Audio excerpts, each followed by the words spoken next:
How did you feel when you landed the role?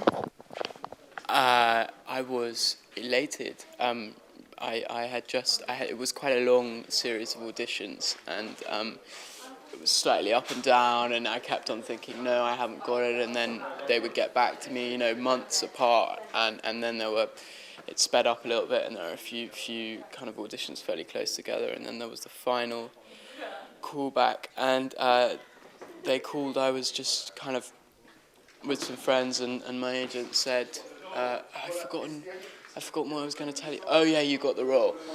And then immediately, and I was going to be like, oh my God. Then immediately she said, oh, but you can't tell anyone. And so it was great. It was fantastic. I felt amazed, very surprised, but very pleased. Yeah. Can you tell us a little bit about your character? Yes. Yeah. He's called Matty. He's fairly mysterious. He's kind of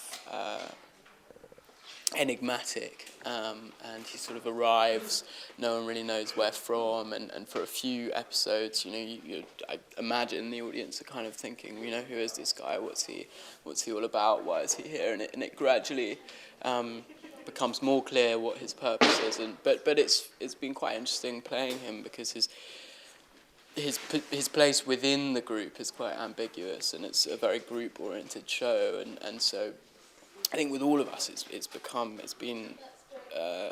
interesting how the group is by the end of the series fairly solid as a group unit, but it's certainly a journey. He comes in, he's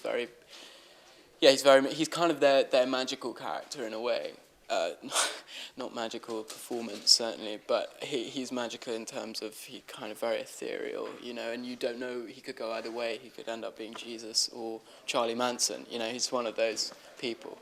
But we find out more about him as the show goes on. Certainly, but actually not a huge amount. He kind of not a huge amount. I think really what's going to happen is that in series, 6, the next season, the mirror will really be turned on Matty, and he'll have to face kind of lots of challenges and challenges as a person, and have to work himself out a lot more. You do find much more about him than you know in episode 1. By episode 8, you're much better acquainted with him, but he's certainly not clear at the end of the episode quite what he's all about. Has there anything you've been uncomfortable about filming? No, actually. So, a lot of people have asked me this, and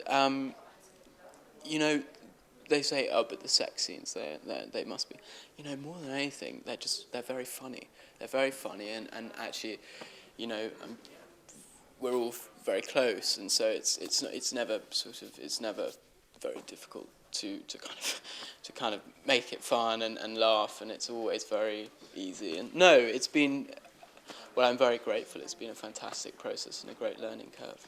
So you get on well with the rest of the cast? Yeah, very well. Everyone, actually, interestingly, I mean, it was a surprise, because we all got on very well right from the beginning. And you sort of think, well, maybe this is manufactured, maybe this is affected, because we need to get on, because we've got to work and live together. But actually, it's fine. I mean, we all got on, and it's continued that way. And actually, what you see on screen, which is a group of 8 people coming together and very much ending up as a solid group by the end of the series, is what you get off screen. And yeah, we all got it. We all get on terrifically well. Yeah. And do you think fans of Skins will be happy with the new series? Oh my God! Wow, what a question! My God. I hope so. I mean, I think you've got to let people have the reaction that they want to have, and hopefully it'll be a positive one.